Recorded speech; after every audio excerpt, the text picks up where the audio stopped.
Halo anak-anak semuanya, selamat datang di kelas intensif persiapan US Biologi.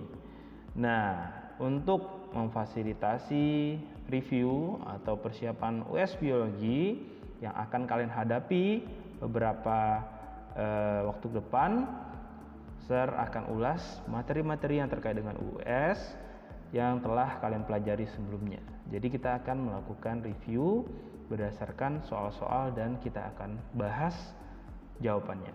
Bentuk soal yang disajikan adalah bentuk soal uraian, meskipun di dalam ujiannya akan dilaksanakan ujian dengan tipe soal pilihan ganda dan esai. Tapi dengan melalui uraian ini, saya harapkan kalian bisa lebih paham konsep dasar, bisa lebih paham untuk memaknai soalnya juga, sehingga untuk mempermudah proses menjawab soal-soal tersebut. Langsung saja kita ulas dari soal yang pertama. Pertama atau satu, di suatu daerah pertanian sedang terjadi serangan hama ulat. Berdasarkan pengetahuan Anda tentang cabang-cabang ilmu biologi, tuliskan cabang ilmu biologi apa saja yang relevan untuk mengatasi permasalahan tersebut. Tuliskan pula alasannya. Ya, ini termasuk topiknya ruang lingkup biologi ya anak-anak ya. Mari kita lihat. Ya, pembahasannya. Untuk mengatasi serangan hama di daerah pertanian, maka diperlukan cabang ilmu biologi, yaitu bagaimana cara kita menyimpulkan cabang ilmu biologi apa saja yang terkait? Lihat objeknya, ya, lihat makhluk hidup yang ada di sana serta interaksinya apa atau dampaknya apa.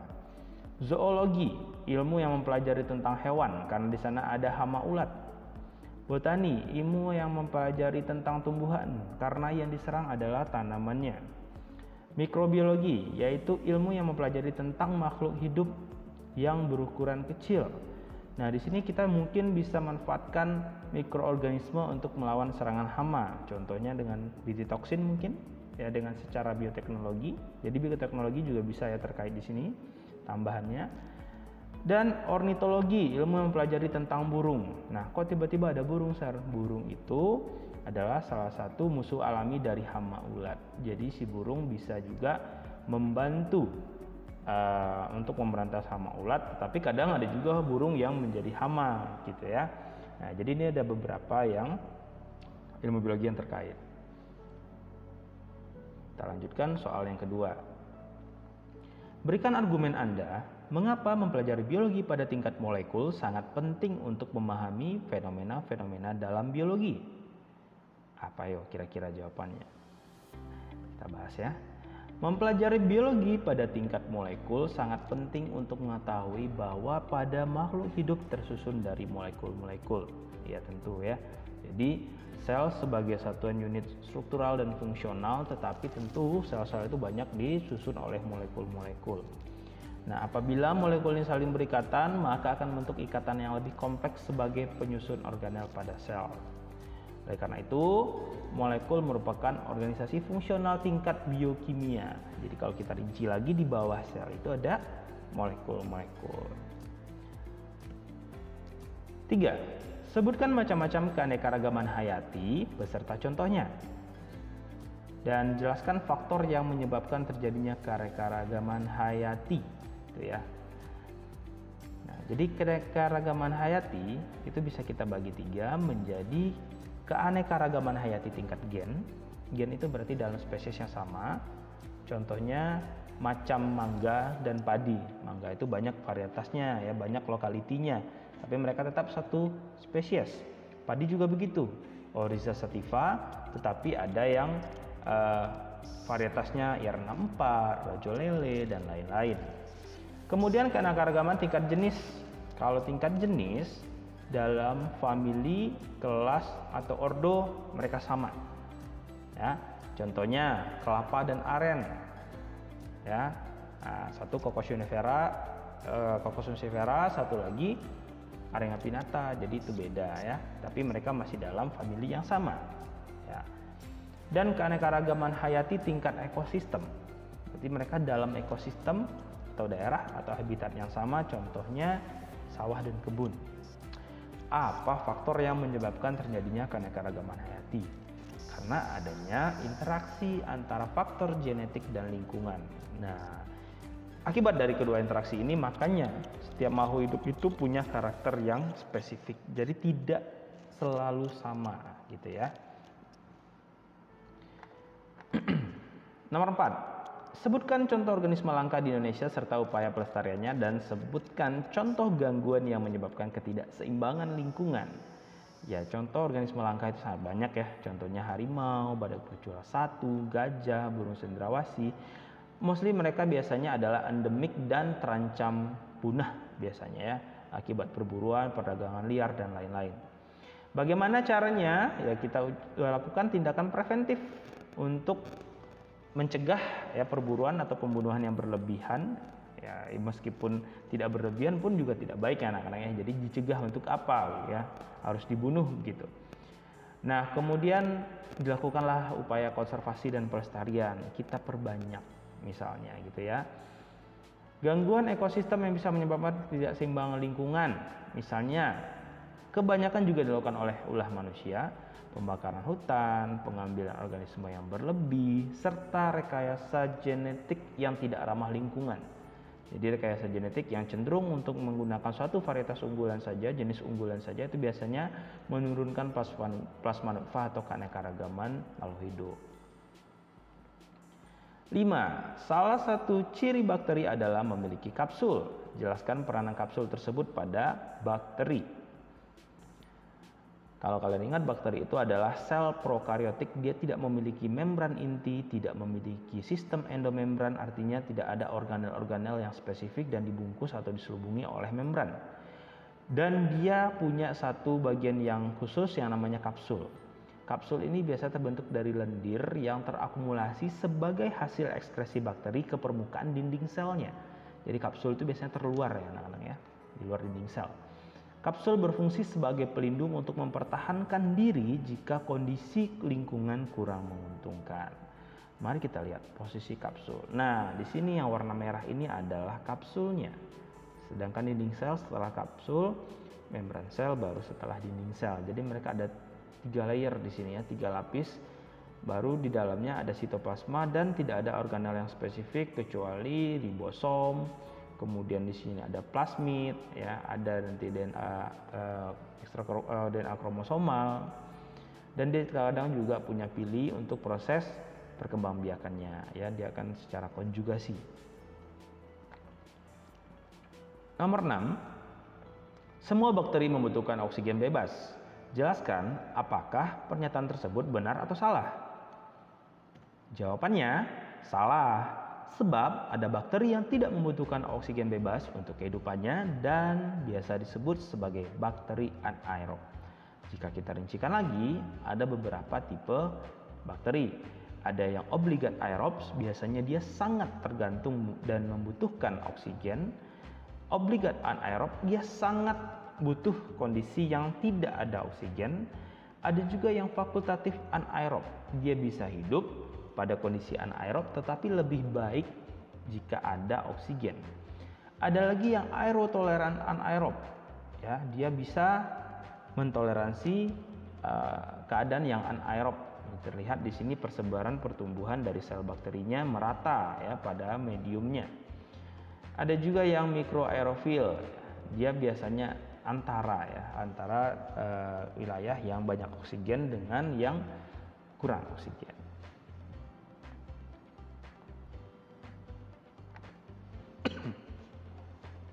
7. Jelaskan 2 contoh bakteri yang bermanfaat untuk menghasilkan bahan makanan bagi manusia. Pembahasannya adalah bakteri yang bermanfaat untuk menghasilkan bahan makanan yaitu Lactobacillus casei untuk pembuatan keju, Lactobacillus bulgaricus untuk pembuatan yogurt. Ya, banyak lagi macamnya, kita sudah membahas ini di bab bioteknologi pada kelas 12. Ini adalah termasuk ke dalam bioteknologi konvensional di mana kita menggunakan secara langsung mikroorganisme atau hasil samping yang dihasilkan oleh mikroorganismenya. Nah, jadi contohnya banyak lagi ya, ada Acetobacter selinum untuk pembuatan nata de coco dan lain-lain. Nah, bagaimana sebenarnya cara kerja si bakteri ini? Biasanya dia akan memanfaatkan bahan baku yang kita berikan Kemudian hasil proses metabolismenya itu, hasil sampingan itulah yang dimanfaatkan. Ya, contohnya ketika LKC diberikan susu, dia bisa menginisiasi menjadi keju. Bulgaricus diberikan susu, dia bisa terjadi fermentasi dan terbuat yogurt gitu ya. 8. Jelaskan dalam bentuk tabel apa saja perbedaan antara sel hewan dan sel tumbuhan. Sorry ya, ketinggalan. Nah, kita lihat lagi ya. Jadi di sini ada beberapa inti, kedua-duanya pasti ada. Mereka tergolong ke dalam eukariotik, jadi mereka memiliki membran inti serta memiliki sistem endomembran. Nah, yang pertama inti mereka sama-sama ada. Mitokondria, retikulum endoplasma baik yang halus dan kasar itu ada. Ribosom juga ada, bahkan di prokariotik ribosom juga ada. Badan Golgi ada, lisosom pada sel hewan ada, pada sel tumbuhan tidak ada. Biasanya pada sel hewan untuk pencernaan intraseluler ya, untuk lisosom. Vakuola sel hewan ada kecil tetapi biasanya terdapat pada jenis protozoa, contohnya Paramecium ya. Pada hewan yang tingkat tinggi biasanya tidak ada. Sel tumbuhan ada besar karena vakuola untuk mengatur tekanan turgor, mengakumulasi senyawa-senyawa yang berbahaya atau yang bersifat metabolit sekunder. Plastida pada sel hewan tidak ada, karena plastida itu nanti akan terdiferensiasi menjadi beberapa golongan, ada yang menjadi kloroplas, ada yang menjadi leukoplas, amiloplas, dan lain-lain. Dinding sel juga pada sel hewan tidak ada, sedangkan pada sel tumbuhan ada, sehingga dinding sel inilah yang akan menyebabkan kekakuan pada bentuk dari sel tumbuhan. 9. Jelaskan perbedaan sel prokariotik dan sel eukariotik. Nah, di sini ya, bedanya adalah yang utama tidak punya membran dan punya membran kalau eukariotik. Nah, di sini jadi untuk penutup sel, kalau prokariot berupa kapsul, kalau pada eukariot tidak ada. Retikulum endoplasma pada prokariot tidak ada, eukariot ada. Badan Golgi, mitokondria, lisosom atau sentriol juga tidak ada pada prokariot, sedangkan pada eukariot ada. Ribosom ada pada sitoplasma, tapi pada eukariot ada yang di sitoplasma, ada yang menempel pada retikulum endoplasma sehingga disebut retikulum endoplasma kasar. Bagaimana dengan DNA-nya? Pada prokariot berbentuk cincin bercampur dengan sitoplasma, ya, jadi dia sirkular intinya DNA-nya. Kalau pada eukariot biasanya berbentuk pita, spiral, jadi dia linier ya. Terdapat pada inti mitokondria dan pada kloroplas jika pada sel tumbuhan.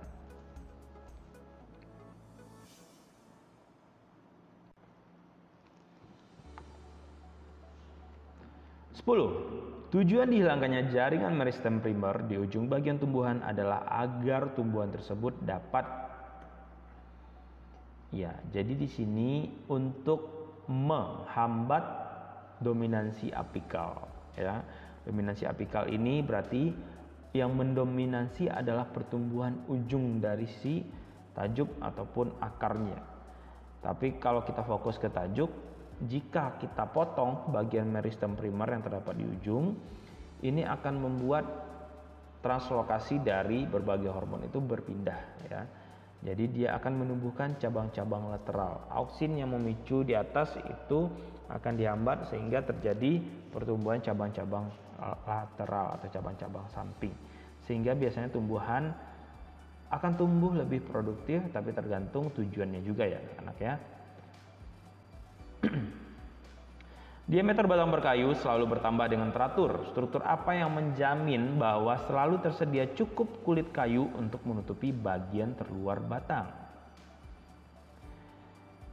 Jawabannya adalah perisikel atau perikambium yang merupakan lapisan silinder pusat yang bersifat meristematis. Jadi perisikel, ingat kalau silinder pusat atau stele, komponennya apa saja? Ada perisikel, ada jaringan pembuluh atau vaskular. Di tengah-tengahnya ada empulur atau intinya. Nah, sel-sel pada lapisan perikambium atau perisikel ini membelah dan menghasilkan sel-sel baru. Kemampuan meristematis inilah yang membuat batang tumbuhan dikotil bertambah besar. Nah, selain itu juga ada kambium vaskular, ya, kambium vaskular, kambium yang terdapat pada wilayah sekitaran pembuluh, Kalau yang bersifat bikolateral terbuka biasanya itu akan memicu pertumbuhan dari xilem dan floem sekunder, sehingga ini yang akan menyebabkan terbentuknya lingkaran tahun, ya, atau diameter berkayu akan semakin bertambah. 12. Mengapa tulang paha berbentuk tulang pipa dan bukan tulang pipi? Logikanya, mana yang lebih kuat? Tentu bentuk pipa itu lebih kuat daripada yang pipih, ya. Jadi kalau misalnya bentuknya pipih, ya untuk menopang, untuk sebagai penopang atau sebagai pondasi, tentu akan susah, ya, rawan, rentan untuk mengalami kerusakan. 13. Pada prinsipnya sistem peredaran darah memiliki 4 komponen utama. Sistem, ya, sistem, bukan sel darah. Bedakan anak-anak. Sebutkan dan jelaskan 4 komponen utama tersebut. Kalau yang ditanya sistem, komponen dari sistem peredaran darah, berarti maksudnya adalah 1 darah yang berfungsi sebagai medium pengangkut, 2 jantung, alat pompanya, 3 pembuluh darah, salurannya, 4 sistem lain yang menambah atau mengurangi kandungan dalam darah, misalnya ginjal, ya, tanpa darah mengurangi konsentrasi urea yang dikandungnya, atau jaringan limfatik juga bisa. Tapi kalau ditanya sel darah, bagian dari darah, gitu ya, atau sel darah, kita bisa bilang, atau jaringan darah, kita bisa bilang ada sel darah merah, sel darah putih, keping darah atau trombosit, baru nanti plasma darah, ya. Jadi tolong dibedakan ya anak-anak, ya.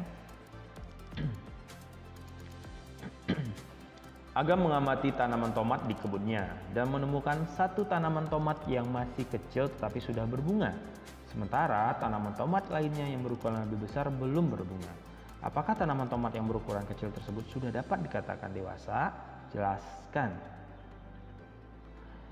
Ya, tanaman tomat yang masih berukuran kecil tetapi sudah menghasilkan bunga sudah dapat dikatakan dewasa.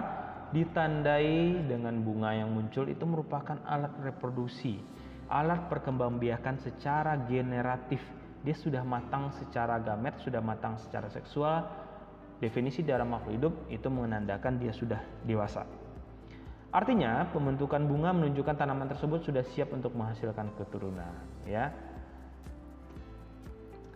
15. Rina menanam 20 biji tanaman jagung di belakang rumahnya. Setelah beberapa hari, 15 dari biji tersebut mulai berkecambah, sedangkan 5 biji lainnya belum menunjukkan akan berkecambah.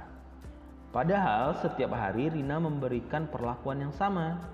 Jelaskan faktor-faktor yang mungkin menyebabkan adanya perbedaan kecepatan perkecambahan pada biji-biji jagung tersebut. Faktor atau perlakuannya sama, berarti eksternalnya sama, faktor eksternalnya sama. Yang membedakan adalah faktor internalnya, ya. Adanya perbedaan kecepatan perkecambahan pada biji walaupun telah diberikan perlakuan atau perawatan yang sama dapat disebabkan oleh faktor hormon internal, ya, yang diregulasi oleh gen, terutama hormon yang berperan dalam proses perkecambahan. 16. Di lambung dihasilkan enzim pepsin yang berperan dalam mengubah protein menjadi pepton. Ketika makanan yang mengandung karbohidrat memasuki lambung, enzim pepsin tidak mencernanya secara kimiawi. Mengapa hal demikian terjadi? Jelaskan. Lihat fungsi enzim pepsin, mengubah protein menjadi pepton. Molekulnya berarti protein. Sedangkan di sana yang ditanya adalah karbohidrat, kok tidak bisa? Karena enzim bekerja secara spesifik. Substratnya harus spesifik. Dia hanya bisa bereaksi dengan jenis substrat tertentu. Jadi kalau karbohidrat itu bukan tugasnya si pepsin untuk merombak karbohidrat, ya. Kalau di mulut itu nanti ada amilase, ya. Kalau nanti ada lagi amilase di pankreas misalnya begitu. 17. Respirasi aerob menghasilkan total 38 ATP, ya. 36 apa 38 sih? Lihat saja penjelasannya. Nah, kalau di sini kita pakai 38 ATP, 4 ATP dihasilkan secara langsung, 34 ATP dihasilkan secara tidak langsung, ya. Berarti kalau yang dihasilkan langsung itu maksudnya gimana? dia langsung keluar dari jalurnya itu dalam bentuk ATP, bukan dikonversi lagi dari molekul yang memiliki elektron tinggi kemudian dikonversi menjadi ATP seperti NADH, FAD, dan lain-lainnya gitu ya. Jelaskan asal-usulnya, mari kita lihat. Sebanyak 34 ATP yang dihasilkan berasal dari pembebasan energi 2 NADH dari glikolisis, 2 NADH dari DO, dekarboksilasi oksidatif, 6 NADH dan 2 FADH2 dari siklus Krebs pada rantai transport elektron, di mana 1 NADH menghasilkan 3 ATP dan 1 FADH2 menghasilkan 2 ATP. Jadi kalau kita total jumlahnya sekitar 34 ATP. Ada lagi 36 sir ya, karena dia menghitung 2 ATP-nya sudah digunakan kembali di jalur selanjutnya berikutnya. 18. Jelaskan persamaan dan perbedaan antara respirasi aerob dengan respirasi anaerob dan berikan masing-masing contohnya. Persamaannya, keduanya sama-sama mengalami glikolisis. Glikolisis itu apa sih? Pengubahan, perombakan glukosa membentuk 2 molekul asam pirufat. Glukosa punya 6 atom C, 1 molekul asam pirufat punya 3 atom C. Makanya ada 2. Jadi total dari 2 asam pirufat adalah 6 atom C. Perbedaannya ya aerob, dia butuh oksigen sehingga dia mengalami siklus Krebs. Dari glikolisis masuk ke dekarboksilasi oksidatif, siklus Krebs, baru transport elektron, dan dia menghasilkan 38 ATP. Sedangkan respirasi anaerob tidak membutuhkan oksigen, sehingga siklus-siklus yang banyak menghasilkan ATP secara tidak langsung itu tidak terjadi dan hanya menghasilkan 2 ATP dari proses glikolisis. Contohnya, respirasi aerob adalah proses pembentukan energi pada tubuh, sedangkan respirasi anaerob adalah fermentasi alkohol atau asam laktat. 19. Secara umum makhluk hidup memiliki jumlah kromosom yang berbeda-beda. Manusia memiliki tingkat kecerdasan lebih tinggi dan lebih sempurna dibandingkan dengan hewan lain. Apakah hal tersebut berhubungan dengan jumlah kromosom di dalam sel tubuhnya? Jelaskan. Jumlah kromosom di dalam sel-sel tubuh makhluk hidup tidak menentukan tingkat kecerdasan dan kesempurnaannya. Contohnya, manusia punya 46 kromosom, sedangkan ikan mas lebih banyak, yaitu sekitar 98 kromosom. Apakah ikan mas lebih cerdas daripada manusia? Ya, secara logika pastinya manusia punya tingkat kecerdasan dan lebih sempurna dibandingkan ikan mas. 20. Jelaskan secara singkat proses sintesis protein sebagai berikut ya. Suatu molekul kodon memiliki urutan triplet basa nitrogen 5 AUG, AGC, UGC, CCU, dan UGA 3 aksen. Tentukan urutan triplet basa nitrogen pada untai DNA sense, DNA antisense, dan tRNA. Tentukan asam amino yang terbentuk pada rantai polipeptida. Ya, di sini karena ada urasil berarti ini adalah rantai RNA. Dari mana kita tahunya dia mRNA atau tRNA? 5 aksen, 3 aksen. Ya, 5 aksen ke 3 aksen itu adalah mRNA. mRNA itu disebut juga sebagai rantai kodonnya. Nah, berarti rantai kodon itu akan sama dengan urutan DNA antisen, tetapi ingat urasilnya diganti T, karena DNA antisen itu 5 aksen ke 3 aksen. Tinggal dibuat saja komplementasinya. DNA antisense komplementer dengan DNA sense, dibuat lawannya atau pasangannya. Ya, DNA sense berarti 3 aksen ke 5 aksen, jadi TAC, TCG, ACG, dan GGA serta ACT. DNA sense itu sama dengan antikodon, tetapi T-nya kembali juga diubah ke urasil. Nah, pada tabel kode genetik diperoleh AUG itu adalah kodon start atau metionin. Kita terjemahkan ya rantai kodon yang di atas ini, 5 aksen ke 3 aksen. AGC serine, UGC cysteine, UGA kodon stop, maka urutan asam amino yang terbentuk adalah metionin, serine, cysteine, dan kodon stop ya. 21. Sel darah merah tidak dapat mengalami pembelahan sel. baik secara amitosis, mitosis ataupun meiosis. Kok bisa sih halnya terjadi? Logikanya, karena sel darah merah tidak punya inti, lalu apa yang akan melakukan aktivitas pembelahan gitu ya. Pembelahan inti akan memicu juga terbentuknya pembelahan sel ya. Jadi sitokinesis itu akan diikuti oleh karyokinesis akan diikuti oleh sitokinesis. Atau sebaliknya. Dua-dua. Kadal memiliki kemampuan untuk memutuskan ekornya saat menyelamatkan diri dari pemangsa. Ekornya tersebut dapat tumbuh kembali. Apa jenis pembelahan sel yang terjadi pada sel-sel ekor kadal yang baru? Jika setiap sel tubuhnya punya 34 kromosom, berapa jumlah kromosom pada sel-sel ekor yang baru? Bagian yang putus adalah bagian tubuh ya. Berarti pembelahan sel yang terjadi adalah tipe mitosis karena tersusun dari sel-sel somatik atau sel-sel tubuh, di mana pembelahan mitosis itu akan menghasilkan sel anakan yang identik dengan induk. Jika induk diploid, maka anak juga akan diploid. Nah, otomatis jika sel tubuhnya 34 kromosom, maka jumlah kromosom pada sel-sel ekor yang baru juga 34 kromosom. 23. Jenis gamet yang dapat terbentuk pada individu bergenotipe V besar V kecil, W besar W kecil, X besar X besar jika gen V besar bertaut dengan gen W besar adalah. Nah, harusnya dengan genotipe seperti ini dia bisa membuat perpaduan gamet seperti V besar W besar X besar, V besar W besar V kecil, W besar X besar dan lain-lain. Kita bisa kombinasikan mereka ya, karena secara hukum Mendel dia bisa memisah, bersegregasi dan bergabung secara bebas.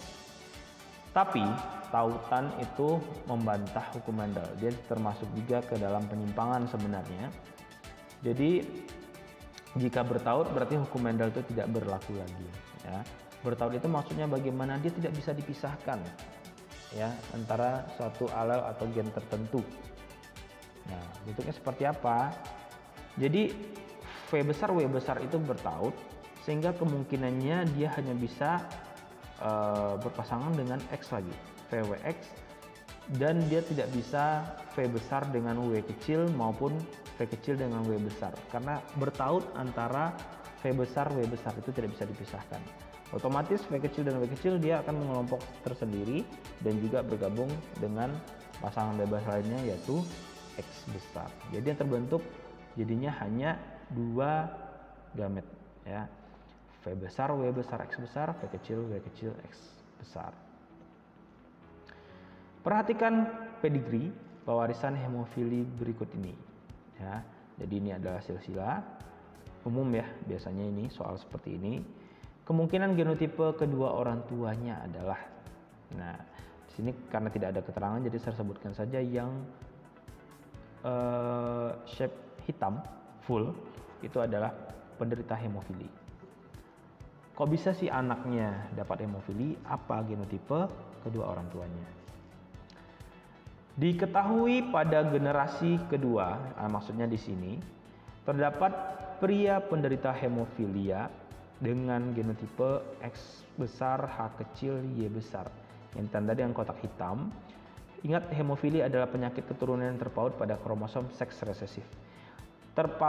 Penyakit yang terpaut pada kromosom ada yang sifatnya autosom pada kromosom tubuh, ada yang terpaut pada kromosom seks. Nah, gen penyebab hemofili ini bersifat resesif dan terpaut pada kromosom X. Jadi sebenarnya dia berasal dari ibunya, karena hanya ibu yang berpotensi untuk menjadi seorang carrier ya. Karena di sini kita lihat kotak orang tuanya ini tidak hitam, berarti salah satunya harusnya carrier. Carrier itu hanya bisa muncul pada perempuan karena dia punya double X ya, XX, di mana carrier itu genotipenya adalah XH besar, XH kecil. Heterozigot dia. Sedangkan ayah hanya punya X-nya satu, jadi tidak mungkin dia sifat heterozigot. Pasti antara penderita atau normal sepenuhnya. Jadi ibunya carrier, ayahnya normal, sehingga dia bisa mendapatkan penyakit hemofili. Seperti ini kemungkinannya ya. Ibunya XH besar XH kecil, ayahnya XH besar Y.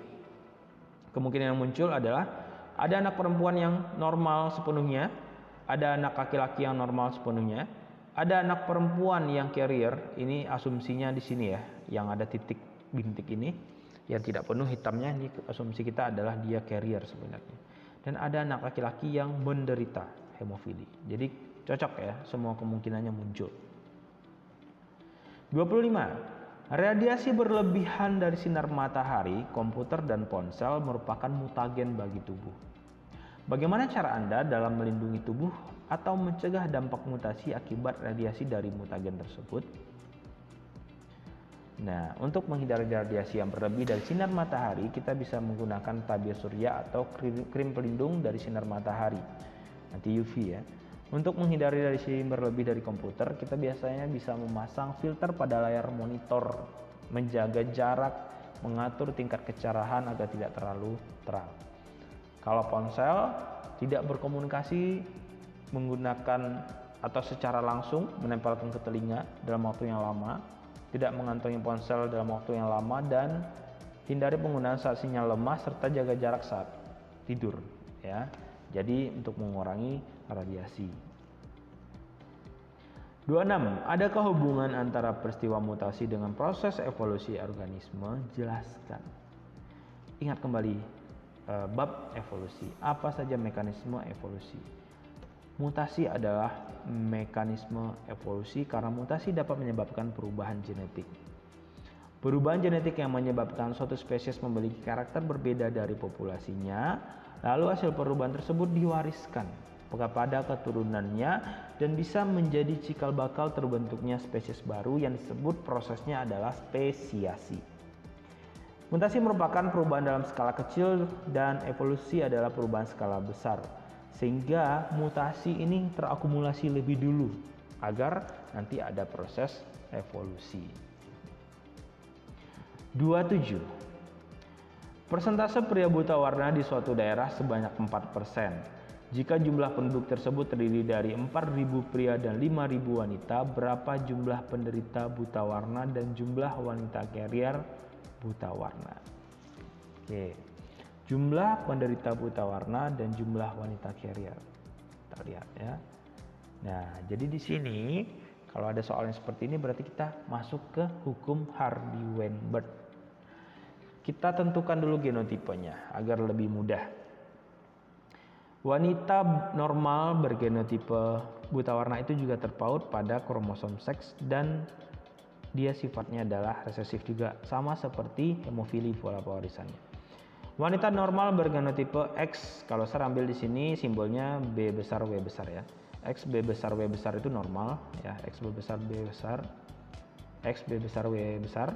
Kemudian yang carrier bergenotipe X B besar W besar, X B kecil W kecil, heterozigotnya. Kalau di Hardy-Weinberg itu adalah 2pq, kalau yang normal P kuadrat.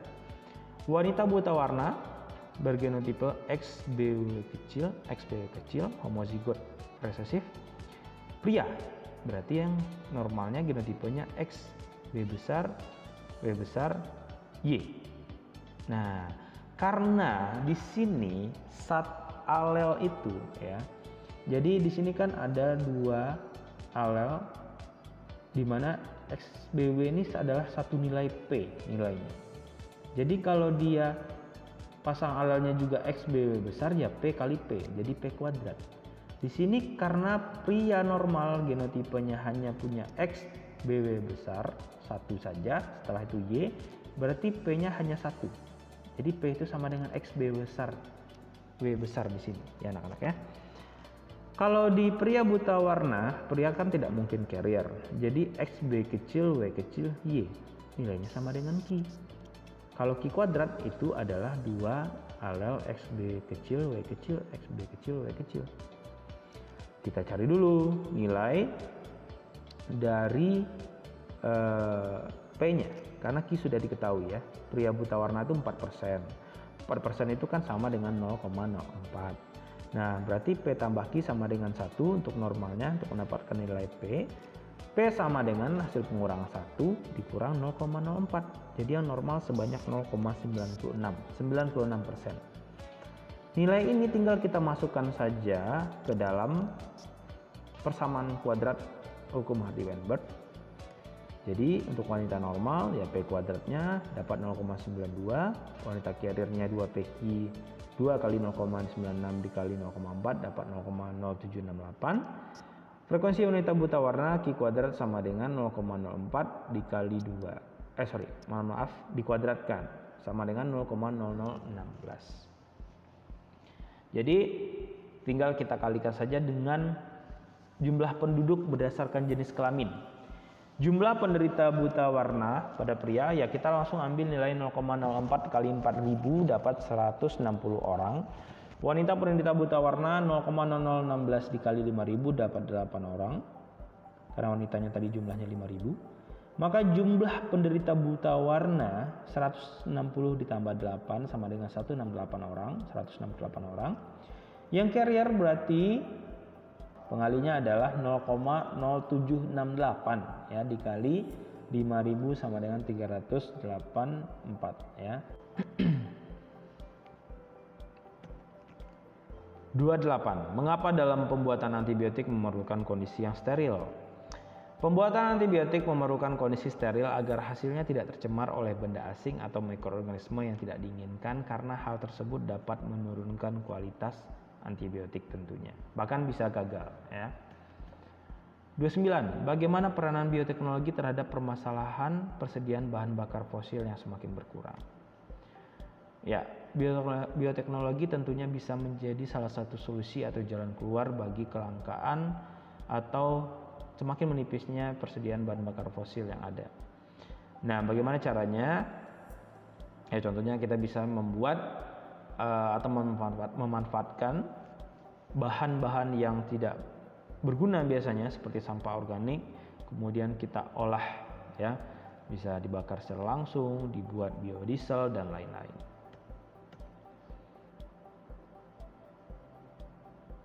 Oke, baiklah anak-anak, jadi itu adalah soal-soal yang bisa menjadi acuan atau trigger ya, pemicu untuk mengingat kembali materi-materi yang sudah diajarkan selama SMA. Nah, jadi tentunya semua itu sudah merangkum seluruhan bab yang ada di 3 level kelas 10, 11, dan 12. Jadi saya harapkan kalian maksimalkan belajarnya tidak hanya dari video review ini saja, tetapi juga ingat lagi materi-materi yang ada. Yang paling penting adalah dalam memahami soal berhati-hatilah ya, terkadang soal pilihan ganda itu lebih rumit dibandingkan soal esai karena cukup meragukan ya.